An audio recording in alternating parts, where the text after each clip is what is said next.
Is called The Line of Least Resistance. It was written by Edith Wharton. Here is Larry West with the story.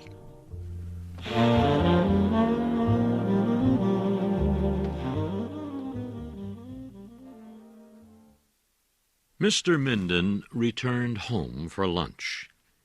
His wife, Millicent, was not at home. The servants did not know where she was. Mr. Minden sat alone at the table in the garden. He ate a small piece of meat and drank some mineral water. Mr. Minden always ate simple meals because he had problems with his stomach. Why, then, did he keep a cook among his servants? Because his wife, Millicent, liked to invite her friends to big dinners and serve them rare and expensive food and wine. Mr. Minden did not enjoy his wife's parties. Millicent complained that he did not know how to enjoy life. She did a lot of things that he did not like. Millicent wasted Mr. Minden's money and was unpleasant to him, but he never got angry with his wife. After eating, Mr. Minden took a walk through his house. He did not stay long in the living room. It reminded him of all the hours he had spent there at his wife's parties.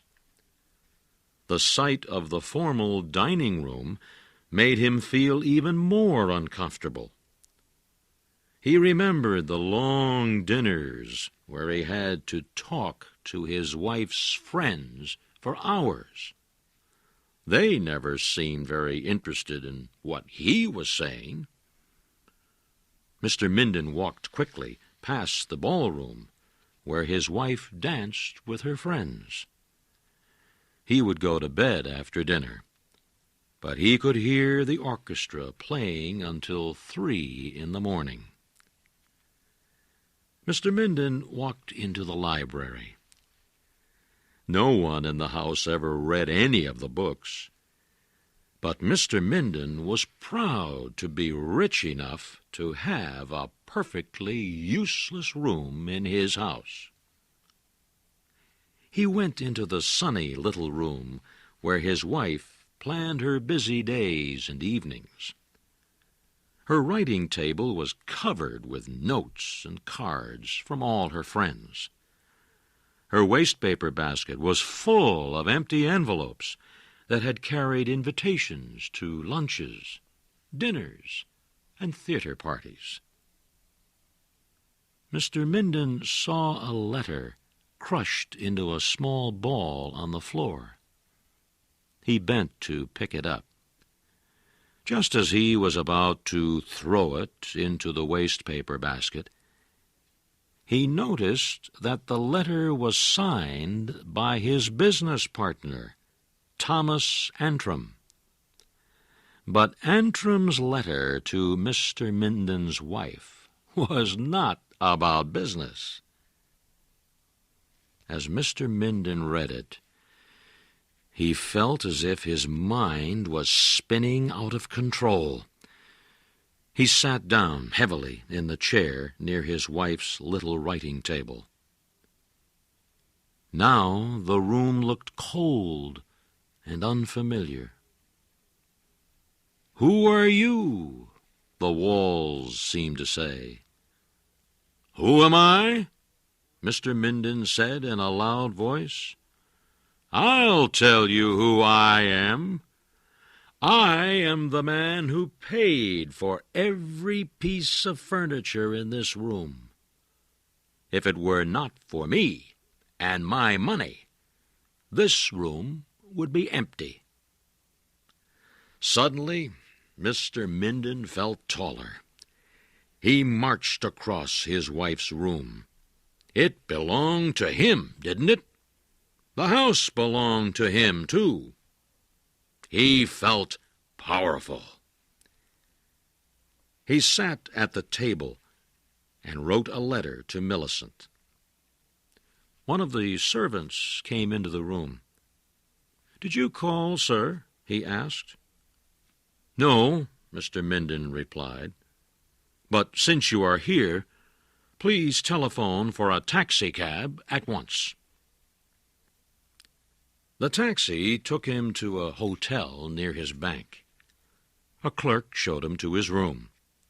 It smelled of cheap soap. The window in the room was open, and hot noises came up from the street. Mr. Minden looked at his watch. 4 o'clock.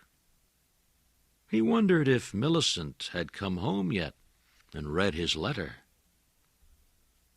His head began to ache, and Mr. Minden lay down on the bed. When he woke up, it was dark. He looked at his watch. 8 o'clock. Millicent must be dressing for dinner. They were supposed to go to Mrs. Targe's house for dinner tonight. Well, Mr. Minden thought, Millicent would have to go alone. Maybe she would ask Thomas Antrim to take her to the party. Mr. Minden realized he was hungry. He left his room and walked down the stairs to the hotel dining room. The air, smelling of coffee and fried food, wrapped itself around his head. Mr. Minden could not eat much of the food that the hotel waiter brought him. He went back to his room, feeling sick. He also felt hot and dirty in the clothing he had worn all day. He had never realized how much he loved his home. Someone knocked at his door. Mr. Minden jumped to his feet. "Minden?" a voice asked. "Are you there?" Mr. Minden recognized that voice. It belonged to Lawrence Macy. 30 years ago, Macy had been very popular with women, especially with other men's wives.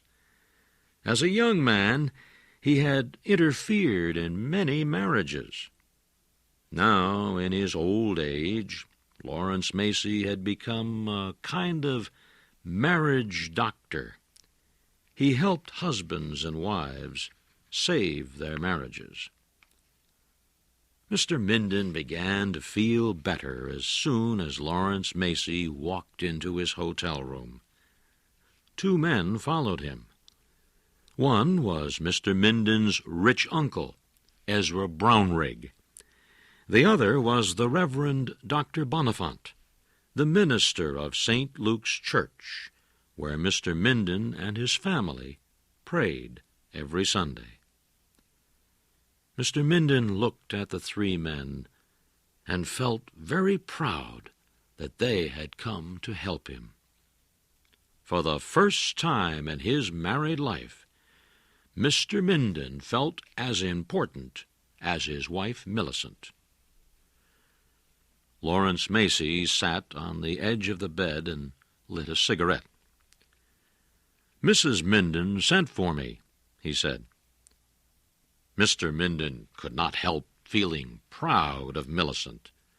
She had done the right thing. Macy continued, "She showed me your letter. She asks you for mercy." Macy paused and then said, "The poor woman is very unhappy, and we have come here to ask you what you plan to do." Now, Mr. Minden began to feel uncomfortable. "To do?" he asked. "To do? Well, I plan to leave her." Macy stopped smoking his cigarette. "Do you want to divorce her?" he asked. "Why, yes, Mr. Minden replied. Macy knocked the ashes from his cigarette. "Are you absolutely sure that you want to do this?" he asked. Mr. Minden nodded his head. "I plan to divorce her," he said loudly. Mr. Minden began to feel very excited. It was the first time he had ever had so many people sitting and listening to him. He told his audience everything, beginning with his discovery of his wife's love affair with his business partner, and ending with his complaints about her expensive dinner parties. His uncle looked at his watch. Dr. Bonifant began to stare out of the hotel window. Macy stood up. "Do you plan to dishonor yourself, then?" he asked.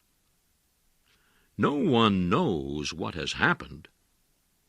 You are the only one who can reveal the secret. You will make yourself look foolish." Mr. Minden tried to rise, but he fell back weakly. The three men picked up their hats. In another moment, they would be gone. When they left, Mr. Minden would lose his audience and his belief in himself and his decision.